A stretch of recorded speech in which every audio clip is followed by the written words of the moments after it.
All right, what's up guys? This is virtual workout number 36. We still have our 3 portions that we're gonna go ahead and knock out here today. So starting with our warm up, this is for completion. So you're just gonna go ahead and knock this out one time through. We're gonna start with a 400-meter run. 400 meters should roughly be anywhere from 2 to about 3.5, 4 minutes of work, depending on what your mile time is. If you're an 8-minute mile time person, you're gonna be looking at 2 minutes for this 400 meters. If you're 12 minutes, you're gonna be looking at about 4 minutes for this. So what we're gonna go ahead and do here is we're gonna go ahead and knock out 400 meters.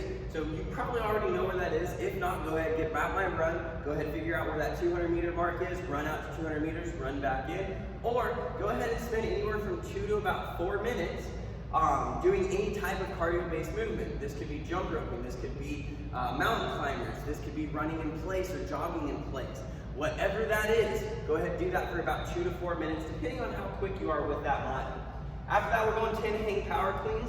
So we're gonna go ahead and take that dumbbell here, keeping those shoulders nice and square, hinging from those hips, keeping that core tight. You're gonna drive through those hips, onto those toes, and dropping in under that dumbbell, aggressively throwing that elbow under that dumbbell.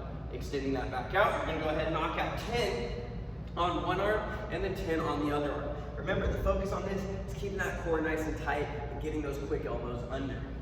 Next up, we have 10 front squats. So you're gonna go ahead and grab that dumbbell with both hands, extending out those elbows, core nice and tight, hips are gonna move back first, knees are gonna drive wide, hip crease below that knee, up through those heels as we stand to the top. We're gonna knock out 10 of those front squats. After that, we're gonna move into shoulder to overhead. So taking that same dumbbell here again, at that shoulder, you're gonna go ahead and do this any way you would like.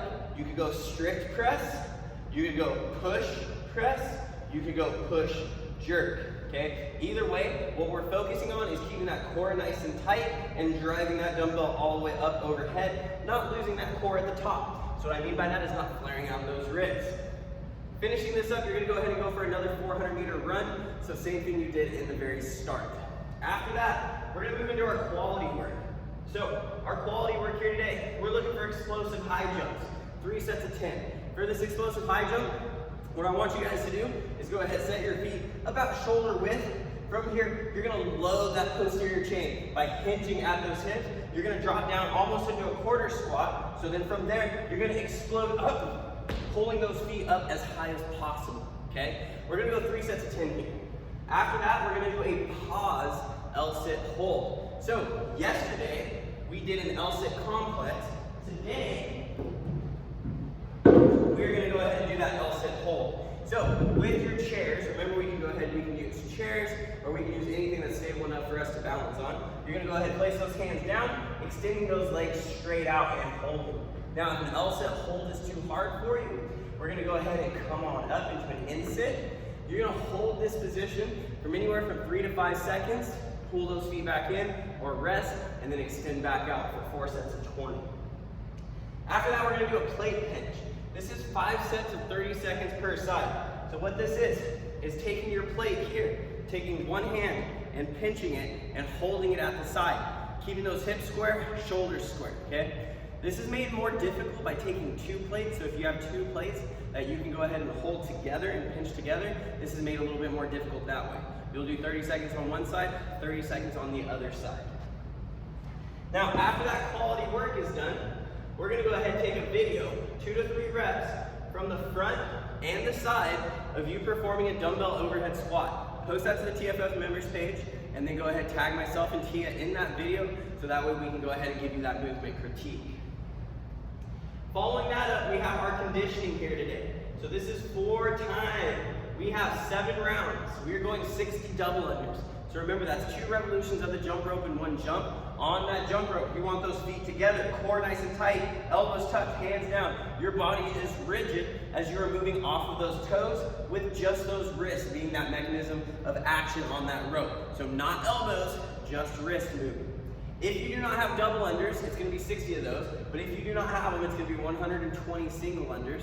Now let's say you don't have a jump rope, we also have the option to do 120 plate hops. So up and down off of that plate 120 times as well. Following that up, we're gonna go 20 overhead squats. This is gonna be 10 on each arm, okay? 10 on the right arm, 10 on the left arm. you're gonna go ahead and take that dumbbell, you're gonna essentially snatch that to that overhead position. From there, you're gonna go ahead, keep that core nice and tight, drop at those hips, hip crease below that knee, and then driving up. So again, we're looking for 10 on each side. What you'll notice there is I grab the head of the dumbbell and let the rest of the dumbbell hang behind my arm. That's gonna help put my arm into that good overhead position, so that way I can go ahead and balance that squat at the bottom. After that, we're gonna go ahead and lay on the ground for 10 leg lifts. So you guys can go ahead and set your hands under your bottom slightly, pulling those feet off the ground, coming perpendicular to the ground and down. Once those legs come off the ground, do not let them touch the ground, okay? So 7 rounds of that, 4 times. This should be done fairly quick, right? Those overhead squats are gonna slow us down just a little bit. We're gonna fly through those leg lifts, and we're gonna fly through those double unders, single unders, or plate jogs. Intensity-wise, that breath, your heart rate, it's gonna be spiked, it's gonna be elevated, you're gonna be gasping a little bit, which is good. You're probably gonna be somewhere between 90 and 95% on this particular workout. That's what we're looking for, okay? So if you have that heart rate monitor, be looking for those zones. Outside of that, try to move fast. If you need to work on those overhead squats, this is a great opportunity to slow things down a little bit in that section and work on them. Now, if overhead squats are not happening at all, we can go ahead and take this dumbbell into a goblet squat position, and we can knock out 20 goblet squats instead of those overhead squats. All right, guys, get those scores posted on Tribes, video posted on those TFF members page, and we'll see you guys next time.